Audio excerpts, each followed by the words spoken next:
तो બે શહેરને આખલાએ બાનમાં લીધા। કંઈક આ રીતે જામ ખંભાળિયાના બજારને આખલાઓએ બાનમાં લીધો। શહેરના જૂના સિનેમા રોડ પર બે આખલાઓ ઝઘડી પડ્યા હતા। આખલા યુદ્ધના કારણે રોડ પર સન્નાટો છવાઈ ગયો। રોડ પર અફરાતફરી મચી ગઈ। લોકો ડરના માર્યા સુરક્ષિત જગ્યાએ જતા રહ્યા। આખલાઓ બાકડી પડતા રાહદારીઓના જીવ અદ્ધર થઈ ગયા હતા। લોકોએ પાણી નાખીને આખલાઓને છોડાવવા માટે પ્રયત્ન કર્યો હતો। દ્વારકા જેવા જ દ્રશ્યો સામે આવ્યા છોટાઉદેપુરથી। શહેરના એસટી ડેપો પાસે રખડતા આખલાઓએ રસ્તો બાનમાં લઈ લીધો। બે આખલા સામસામે લડતા અફરાતફરીનો માહોલ સર્જાયો। જો કે સદનસીબે કોઈ જાનહાનિ કે નુકસાની થઈ નથી, પરંતુ આખલા સામસામે આવી જતા શહેરીજનોના જીવ તાળવે ચોંટી ગયા। શહેરીજનોની માંગ છે કે પાલિકા રખડતા ઢોરની સમસ્યાનો કોઈ ઉકેલ લાવે। તો રાજકોટના 150 ફૂટ રિંગ રોડ પર આવેલી એટલાન્ટિસ અપાર્ટમેન્ટમાં આગના મામલે મોટો ઘટસ્ફોટ થયો છે, જેમાં 3 લોકો આગમાં મૃત્યુ પામ્યા હોવાનું પોલીસે જણાવ્યું છે। આગની ઘટનામાં લિફ્ટ બંધ થઈ જતા મૃતકો સીડી પરથી નીચે ઉતરી રહ્યા હતા અને આગની ઝપેટમાં આવી ગયા હતા। 31 વર્ષીય અજય મકવાણા, 29 વર્ષીય કલ્પેશ લેવા અને કલ્પેશના ભાઈ મયુરનું મોત નીપજ્યું છે।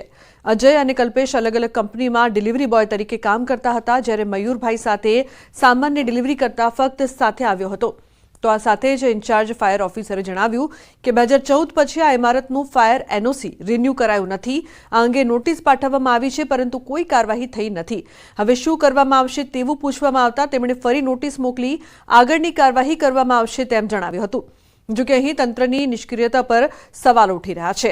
નોટિસ મોકલ્યા બાદ પણ કાર્યવાહી ન કરતા 3 આશાસ્પદ યુવકોનો ભોગ લેવાઈ ગયો।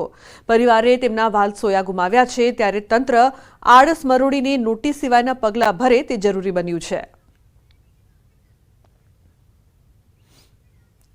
ફાયર સિસ્ટમ હતી એને અમે ચેક કરી છે, હાલે વર્કિંગ કન્ડિશન નહોતી અને એનું એનઓસી 13માં ઇસ્યુ થયું છે, 14માં રિન્યુ થયેલું છે।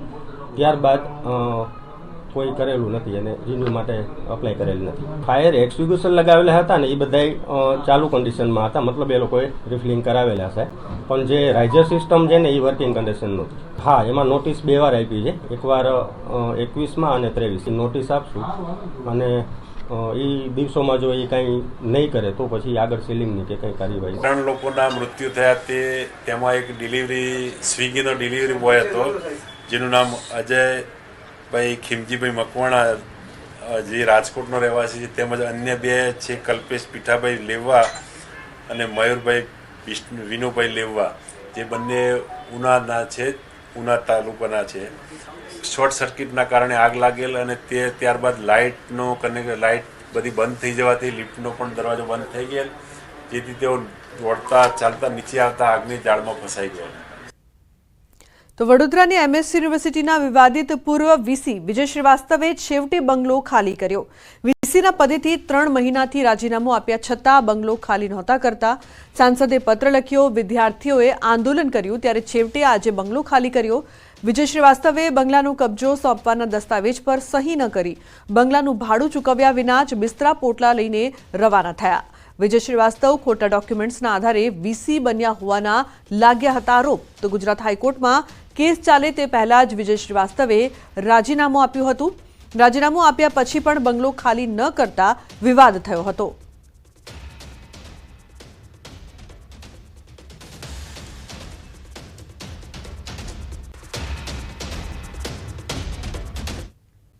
તો આજે ભાજપના પ્રદેશ અધ્યક્ષ અને કેન્દ્રીય મંત્રી સી.આર. પાટીલનો જન્મદિવસ છે। મહેસાણા જિલ્લા ભાજપે બર્થડેની ઉજવણી માટે વિશેષ આયોજન કર્યું છે। બહુચરાજી મંદિરમાં સી.આર. પાટીલ માટે વિશેષ પૂજા અને પ્રાર્થના કરાઈ છે। સાંસદ હરિભાઈ પટેલ, રજનીભાઈ પટેલ સહિત નેતાઓએ મા બહુચરની વિશેષ પૂજા અર્ચના કરી। બહુચરાજી સ્થિત મા બહુચરનો પ્રિય એવા લાડુનો ગોખ ભરાયો।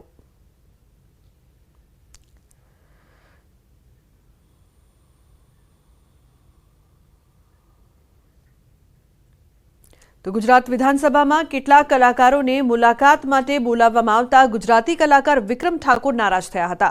સમગ્ર મુદ્દે ઠાકોર સમાજનું અપમાન કરાયા મુદ્દે રાજકારણ ગરમાયું છે, ત્યારે આ અંગે વિક્રમ ઠાકોરે મીડિયામાં કેટલીક બાબતોનો ખુલાસો કર્યો હતો। રાજકીય માઇલેજ મેળવવા માટે આવું કરાયું હોવાનો આક્ષેપ થતા વિક્રમ ઠાકોરે કહ્યું કે હું રાજકારણમાં આવવાનો નથી। તેઓએ કહ્યું કે મને બોલાવ્યો નહીં તેનો વાંધો નથી, પરંતુ સમાજના કલાકારોની વાત આવી એટલે કહેવું પડ્યું।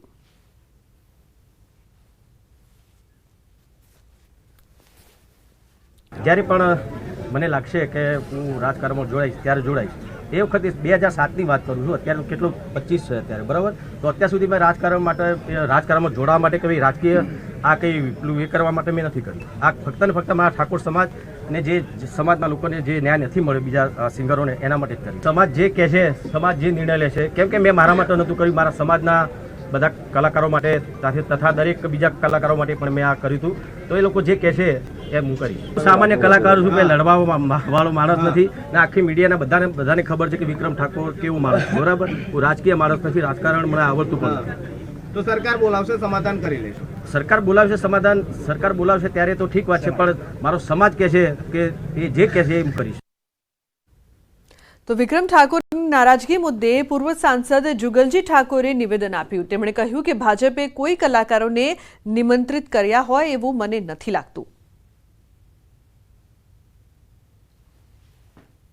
આવા કલાકારો અન્ય કલાકારોને પણ વિધાનસભા નિહાળવા માટેની કદાચ એમને આમંત્રણ નથી મળેલા, પરંતુ મારું એવું માનવું છે કે આ કાર્યક્રમ જેમણે પણ કર્યો, જે બીજા કલાકારોને બોલાવ્યા, એ કલાકારો કોઈ અંગત મિત્રો કાં તો અંગત સંબંધના કારણે નહીં કે આ કોઈ ભારતીય જનતા પાર્ટીએ કોઈ કલાકારોને બધાને નિમંત્રિત કર્યા હોય, ના આવ્યા હોય કાં તો ના બોલાવ્યા હોય એવું મને નથી લાગતું. આ ફક્ત ને ફક્ત કોઈ અંગત મિત્રો હોય અને એમણે ફક્ત એક પ્રોટોકોલ પ્રમાણે કે ભાઈ આટલા લોકોને બોલાવ્યા છે, એ લોકોને બોલાવ્યા હશે.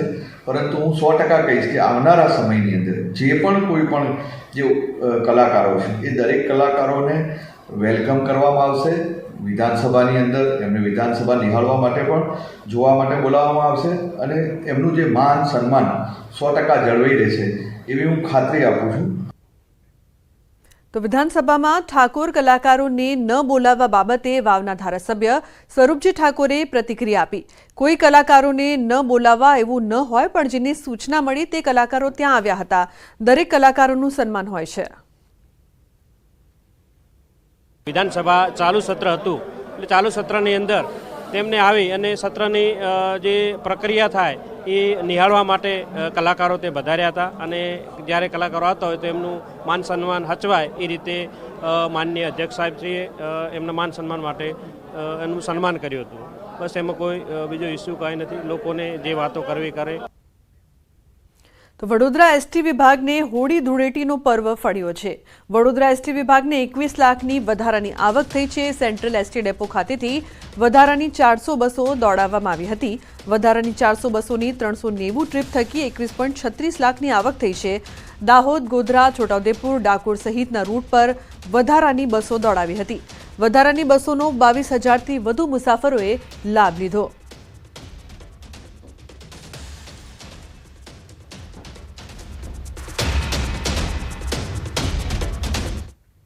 તો બુલેટિનમાં હાલ બસ આટલું જ. તમામ મહત્વપૂર્ણ સમાચાર માટે આપ જોતા રહો ન્યૂઝ 18 ગુજરાતી. નમસ્કાર.